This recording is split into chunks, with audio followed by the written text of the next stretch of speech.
جہاں کے انصاف کی خاص ملاقات میں ہمارے ساتھ مفتی اظہری صاحب ہیں.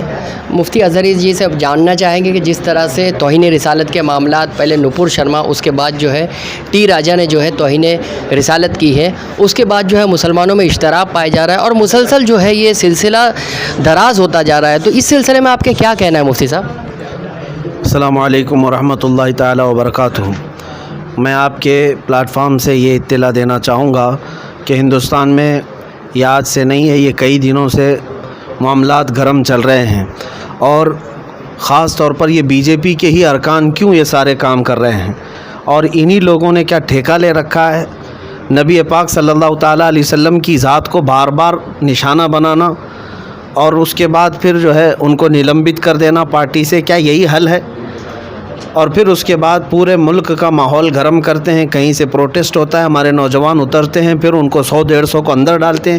یہ کیا ہے؟ یہ پوری سازش ہے. یہ پوری نبی پاک صلی اللہ تعالیٰ علیہ وسلم کا نام یہ ایک بہانہ ہے، اصل نشانہ دنگا کرانا ہے. ان کو ہر جگہ دنگا کرانا ہے، مسلمانوں کو اندر کرانا ہے اور خاص لوگوں کو ٹارگٹ کرنا ہے.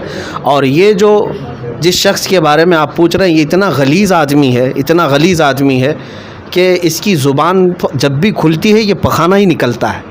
کبھی اس کی زبان سے اچھی چیزیں نہیں سنی ہوں گی آپ. یہ آج سے نہیں، کئی دنوں سے بھونکتا ہے اور صرف نفرت کی سیاست کرتا ہے. اور وہاں حیدرآباد میں بیٹھ کر کے یہ اسلام کو گالیاں دیتا رہا، مسلمانوں کو نشانہ بناتا رہا، مسجدوں کے معاملات چھیڑتا رہا، اور یو پی الیکشن کے بارے میں وہ حیدرآباد سے لوگوں کو ڈراتا رہا کہ تم لوگ اگر سدھر جاؤ نہیں تو بلڈوزر آ رہے ہیں، فلاں آ رہے ہیں. یہ تمام چیزوں پر اب تک ایکشن کیوں نہیں لیا جاتا؟ کھلے سانڈ کے طور پر ان کو چھوڑا کیوں جاتا ہے؟ گویا کہ میں یہ کہنا چاہتا ہوں کہ ان تمام چیزوں میں حکومت کی منشا شامل ہوتی ہے، ورنہ ان کو سخت کارروائی کر کے اندر کیوں نہیں کرایا جاتا؟ آج تک نپور شرما کو کیوں نہیں گرفتار کیا گیا اور اس پاکھنڈی نرسنگھانند کو کیوں کھلا چھوڑا گیا ہے؟ یہ سب چیزیں اس بات کی علامت ہے کہ حکومت ان معاملات میں سیریس نہیں ہے. وہ چاہتی ہے کہ اس طرح کی حرکتیں ہوں. ارے کوئی ہوم منسٹر پر ٹپنی کر دے تو وہ 15-20 دن اندر رہ سکتا ہے. پرائم منسٹر کے بارے میں کوئی اپشبد کہہ دے تو اس کو فوراً اریسٹ کیا جاتا ہے. اور کروڑوں مسلمانوں کے نبی کی شان میں اگر گستاخی کرے تو اس کے ساتھ نرمی کا معاملہ کیوں کیا جاتا ہے؟ اور پھر یہ جو معاملات فسادات ہو رہے ہیں، ریئیکشن ہوتا ہے، ہر کوئی کنٹرول میں نہیں ہوتا. ہم تو اپنے بچوں کو بولتے ہیں سنبھل کر کے قانون کا سہارا لیتے ہوئے کام کریں، لیکن ہر ایک کی منشا، ہر ایک کی فکر الگ الگ ہوتی ہے. اور جانتے ہیں آپ، سپریم کورٹ نے نپور شرما کو پھٹکار کس بات کی لگائی کہ یہ جتنے بھی ہنسک معاملات ہوئے ہندوستان پورا، وہ تمہاری وجہ سے ہوا. سپریم کورٹ نے یہ کہا، یہ کمنٹ دیا. تو سپریم کورٹ اس بات کو ایکسیپٹ کرتی ہے کہ یہ پورا جو وائلنس ہوتا ہے اس کے ذمہ دار ایک کوئی ہوتا ہے جو چھیڑتا ہے، آگ لگاتا ہے. اور اس نے پورے ہندوستان بھر کو آگ میں جھونک دیا. کتنے لوگ، کیا کیا نقصانات ہوئے. اور اسی طرح اب اس نے کیا ہے حیدرآباد کے. میں کہتا ہوں کہ سخت سے سخت اس کے اوپر کارروائی کی جائے، اور ایسے لوگوں کو صرف نلمبت نہیں بلکہ زندگی بھر کے لیے ان کو سیاسی بلکہ ہر طرح کے بیان بازی پر پابندی لگنی چاہیے.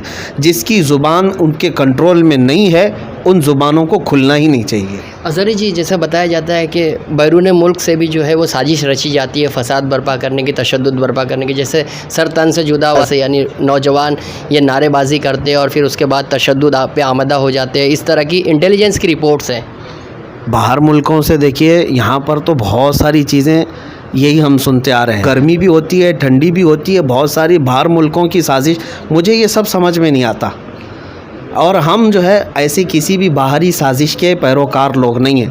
ہم گنبد خضرا کی چھاؤں میں پلنے والے لوگ ہیں. ہم اپنے نبی پاک صلی اللہ علیہ وسلم سے محبت کرتے ہیں، اور حضور پاک صلی اللہ تعالیٰ علیہ وسلم کے لیے ہی ہم جو کچھ بھی آج بات کر رہے ہیں، ان کی عزت کے لیے، ان کے آنر کے لیے. اور ہم جو پروٹیسٹ بھی کرتے ہیں اس میں بھی یہی کہتے ہیں نبی پاک صلی اللہ علیہ وسلم کے ساتھ چھیڑ چھاڑ نہ کرو. اب آپ جو کہہ رہے ہیں یہ سب پروپیگنڈا ہے. یہ پروپیگنڈا ہے. اور جو لوگ اس طرح کی حرکتیں کر رہے ہیں آپ ان کے بارے میں تحقیقات کرو، پوچھ تاچھ کرو، یہ کہاں سے آئے، فلاں کہاں سے آئے، یہ ساری چیزیں آپ پوچھ تاچھ کرو. لیکن ہمارے بارے میں اگر آپ سوال کر رہے ہیں تو ہم اپنے نبی پاک صلی اللہ تعالیٰ علیہ وسلم کی عزت کے لیے خود حضور کی حدیثیں پڑھے ہوئے اور خود حضور سے محبت کرتے ہیں.